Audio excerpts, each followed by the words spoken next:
اعضاء کی کہانی، اعضاء کی زبانی، اس عنوان کے تحت ہم آپ کو سنا رہے ہیں کانوں کی کہانی، ایک کان کی زبانی۔ کان جنہیں جسم کے ڈش اینٹینا بھی کہا جاتا ہے۔ سماعت فرمائیے۔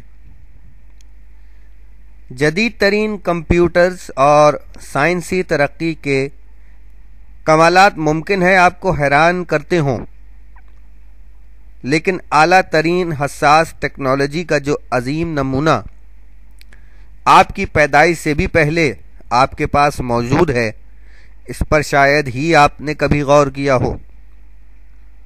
قدرت نے جو اعلیٰ ترین ٹیکنالوجی آپ کے جسم کے اندر استعمال کی ہے، اس کے سامنے مستقبل کے سپر کمپیوٹرز بھی ایسے ہی ہوں گے جیسے خلائی شٹل ڈسکوری کے مقابلے میں ڈیزل سے چلنے والے کنکریٹ مکسچرز۔ میں آپ کا آلۂ سماعت یا ہیئرنگ کمپیوٹر ہوں، یعنی آپ کا کان۔ ابھی آپ ماں کے پیٹ ہی میں تھے کہ اللہ تعالیٰ نے آوازوں سے بھری دنیا میں آپ کی ضروریات کے پیش نظر اپنی اعلیٰ ٹیکنالوجی کے یہ دو بیش قیمت شاہکار آپ کے سر کے دونوں جانب فٹ کر دیے تھے۔ مجھے آپ منیچرائزیشن کا ایک شاہکار کہیں تو یہ بھی غلط نہ ہوگا۔ انتہائی مختصر جگہ میں میرے اندر اتنے الیکٹریکل سرکٹس موجود ہیں کہ اتنے سرکٹس کے ذریعے لاہور جیسے شہر کو ٹیلی فون کی سہولت بآسانی فراہم کی جا سکتی ہے۔ مزے کی بات یہ ہے کہ یہ تمام سرکٹس چھوٹی انگلی کے ناخن کی برابر جگہ میں کام کرتے ہیں۔ یہ خصوصیات صرف مجھ ایک میں نہیں ہے، میرا ساتھی دوسرا کان بھی بالکل انہی خصوصیات کا مالک ہے۔ ہمارے بارے میں عام لوگوں کو دو غلط فہمیاں ہیں۔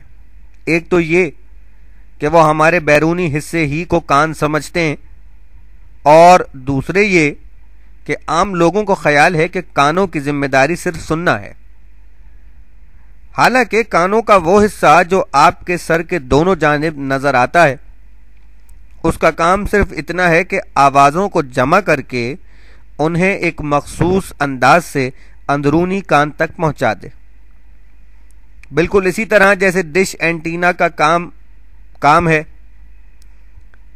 یہ خود اصل کان نہیں، کان کے ڈش اینٹینا ہیں۔ یہی نہیں، ہم دونوں کان ایک خودکار پائلٹ کا بھی کام کرتے ہیں، یعنی ہر لمحے آپ کے جسم کا توازن قائم رکھنا بھی ہماری ایک بہت اہم ذمہ داری ہے۔ اگر ہم اپنے مخصوص سگنلز دماغ کو فراہم کرنا بند کر دیں تو پھر جسم کا کوئی دوسرا عضو آپ کو بار بار گرنے اور شدید چوٹیں لگنے سے نہیں بچا سکتا۔ آپ نے بہت سے لوگوں کو دیکھا ہوگا کہ دوسرے تمام اعضاء سلامت ہونے کے باوجود وہ اپنا توازن برقرار نہیں رکھ پاتے۔ اس کا ایک سبب میرے اس مخصوص نظام میں خرابی کا پیدا ہونا ہے۔ میں آپ کے کسی دوسرے عضو کی حیثیت کو کم نہیں کرنا چاہتا، لیکن حقیقت یہ ہے کہ اگر میں اور میرا ساتھی کان آپ کے ساتھ نہ ہوتے تو آپ قید تنہائی کا شکار ہو جاتے۔ دنیا کی زبانوں اور آوازوں سے آپ کا رشتہ ہی نہ ہوتا۔ ماں کی لوری، پرندوں کی چہکار، پیڑوں پر برستی پھوار، پتوں کی سرسراہٹ، اذان فجر کی روح پرور آواز، آپ ان حسین آوازوں کو کبھی بھی نہ سن پاتے۔ زندگی آپ کے سامنے قدیم زمانے کی خاموش فلم کی مانند گزرتی، صرف تصاویر، اور وہ بھی خاموش بے ہنگم حرکات و سکنات سے بھرپور۔ سننے کے جادوئی عمل کی ابتدا بیرونی کان سے ہوتی ہے۔ یہاں سے 1 انچ لمبی چھوٹی سی نالی شروع ہو کر آپ کے ایئر ڈرم تک جاتی ہے۔ یہ نالی بل کھاتی ہوئی میرے ایئر ڈرم تک اس طرح پہنچتی ہے کہ راستے میں موجود نازک اور حساس تنصیبات کو نقصان نہ پہنچے۔ اس نالی کو میں نازک بالوں کا ایک جنگل آباد ہے، اس نازک نالی میں نازک بالوں کا ایک جنگل آباد ہے۔ یہاں گوند پیدا کرنے والے غدود یعنی ویکس گلینڈ کے تقریباً 4000 پلانٹ کام کرتے ہیں۔ بالوں اور گوند کے اس گھنے جنگل کی وجہ سے بیرونی دنیا سے اندر داخل ہونے کی کوشش کرنے والے کیڑے مکوڑے، بیکٹیریاز، مٹی کے ذرات یا دوسرے نقصان دہ اجسام فوراً ہی پکڑے جاتے ہیں اور موت کے گھاٹ اتار دیے جاتے ہیں۔ اگر یہ حفاظتی اقدامات نہ ہوتے تو جسم کے یہ بالائی سرحدی علاقے دشمن کے حملوں سے محفوظ نہیں رہ سکتے تھے، خاص طور پر سمندر یا ندی میں نہاتے وقت یا زمین پر سوتے وقت بہت سے خطرناک جراثیم میرے اندر داخل ہو سکتے ہیں۔ لیکن یہ دفاعی انتظامات اس طرح کے تمام دہشت گردوں کو ناکام کر دیتے ہیں۔ بعض لوگ نہانے کے بعد ایئر بڈ کے ذریعے کانوں کو زیادہ ہی صاف کرنے لگتے ہیں، اس طرح کانوں کو نقصان پہنچتا ہے۔ میں تو اضافی میل کو خود ہی وقت مقررہ پر نکالتا رہتا ہوں۔ کان ضرور صاف کریں لیکن ذرا پیار سے، ذرا احتیاط سے۔ میرا ایئر ڈرم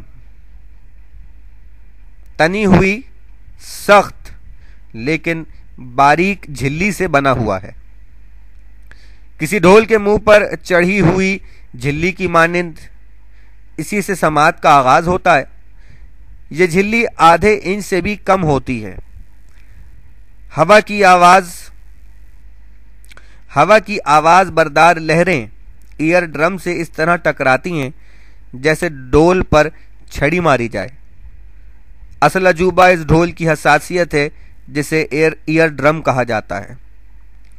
ہلکی سی سرگوشی، مدھم سی آواز یا معمولی سی گونج بھی اسے بجنے پر مجبور کر دیتی ہے۔ اگر یہ حساس پردہ سینٹی میٹر کے 1 اربویں حصے کے برابر بھی متحرک ہو تو کان سے لے کر دماغ کے مخصوص حصے تک عمل اور رد عمل کا ایک طویل سلسلہ شروع ہو جاتا ہے، اور بالآخر ہوا کی وہ ننھی سی لہر آپ کے لیے ایک بامانی لفظ، ایک اہم اطلاع بن جاتی ہے۔ ہوا کی آواز بردار لہریں آپ کے لیے بامانی الفاظ کیسے بن جاتی ہیں؟ اسے کسی حد تک سمجھنے کے لیے آپ کو اپنے کان کے مرکز یعنی مڈل ایئر کو اندر سے دیکھنا پڑے گا۔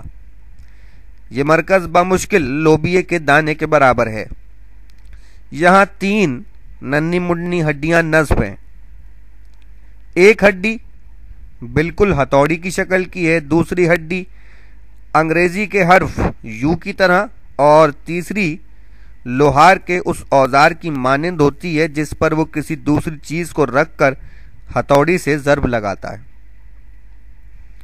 ان 3 ہڈیوں کو بالترتیب میلیلیس، انکس اور اسٹیپیز کہا جاتا ہے۔ تینوں ہڈیاں انہی چیزوں سے مشابہ ہیں۔ آواز کی لہروں کی وجہ سے میرے ایئر ڈرم یا پردے میں پیدا ہونے والے ارتعاش کو آگے بڑھانا انہی ہڈیوں کی ذمہ داری ہے، جو آواز کو 22 گنا تیز کر کے یو کی شکل والی ہڈی میں موجود ایک بیضوی کھڑکی کے ذریعے اندرونی کان میں پہنچاتی ہیں۔ اندرونی کان جو اصل آلہ سماعت ہے، ایک غار نما قلعے میں واقع ہے۔